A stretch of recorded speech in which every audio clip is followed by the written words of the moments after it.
एक दफा का जिक्र है। एक छोटी लड़की थी जिसे सब छोटी नीली चादर वाली कहते थे। इसे मुहिम जोई पसंद थी और आज का दिन भी खास था। इसके पास एक टोकरी थी जिसे इसे अपनी दादी के लिए जंगल के किनारे तक पहुंचाना था। जैसे ही छोटी नीली ने जंगल का सफर शुरू किया, दरख्तों ने इसे खुश आमदीद कहा। हर कदम पर इसे मुहिम जोई का एहसास हो रहा था। सत्य में छोटी नीली की मुलाकात एक चालाक लुमड़ी से हुई जिसके चेहरे पर शरारती मुस्कुराहट थी।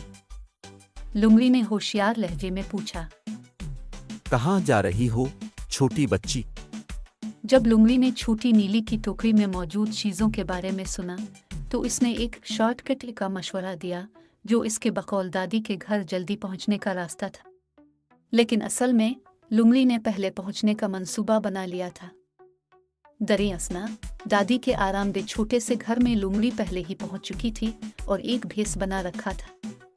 छोटी नीली की दादी कहीं बाहर थी, लेकिन लुमड़ी तैयार थी उसे बेवकूफ बनाए। जब छोटी नीली पहुंची तो इसने देखा कि इसकी दादी कुछ मुख्तलिफ नजर आ रही है, लेकिन लुमड़ी दादी के भेस में एक खुरदरी आवाज में इसे अंदर बुलाती है। दादी, आपके कान कितने बड़े हैं? छोटी नीली ने हैरत से कहा।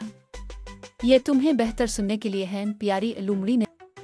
ये तुम्हें बेहतर सुनने के लिए हैं, प्यारी लुमड़ी ने जवाब दिया। लेकिन छोटी नीली को शक हो रहा था। इसने गौर से देखा और अचानक दादी आ गई। वो बाहर जड़ी बूटियां जमा कर रही थी। लुमड़ी डरकर खिड़की से बाहर निकलने की कोशिश करने लगी, लेकिन दादी और छोटी नीली ने हंसते हुए इसे भागते देखा। लुमड़ी के जाने के बाद छोटी नीली और उसकी दादी ने साथ बैठकर टोकरी के मजे लिए। इस दिन के बाद छोटी नीली हमेशा नए दोस्तों से मिलते वक्त अपने दिल की बात सुनने लगी।